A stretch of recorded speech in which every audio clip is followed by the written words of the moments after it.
ìdùnnú ṣubú layọ̀ fẹ́gbẹ́ òṣèlú people's democratic party pdp nílùú àbújá o. olùdíje wọn ló jáwé olúborí ìdìbò alága ìjọba ìbílẹ̀ gwagwalada.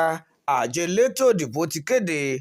àjọ elétò ìdìbò olómìnira ilẹ̀ yìí inec ló ti kéde kazeem mohammed tí í ṣe olùdíje sí ipò alága ìjọba ìbílẹ̀ gwagwalada lábẹ́ ẹgbẹ́ òṣèlú people's democratic party pdp ọlọ́mọrẹ́lá janjan ní pé òun ló jáwé olúborí o.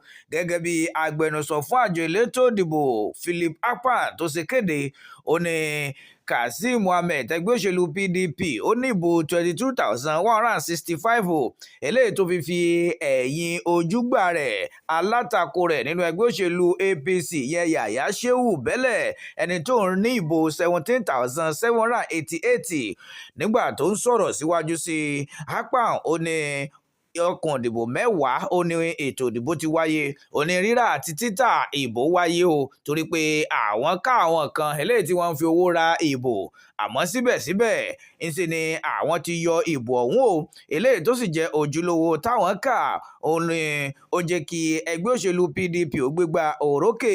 lọ́pọ̀lọpọ̀ àwọn alátìlẹyìn ẹgbẹ́ òṣèlú pdp bá tú yaya náà tú jáde o, tí wọ́n sì ń kọrin bá a ṣe fẹ́ orí bẹ́ẹ̀ náà lórí.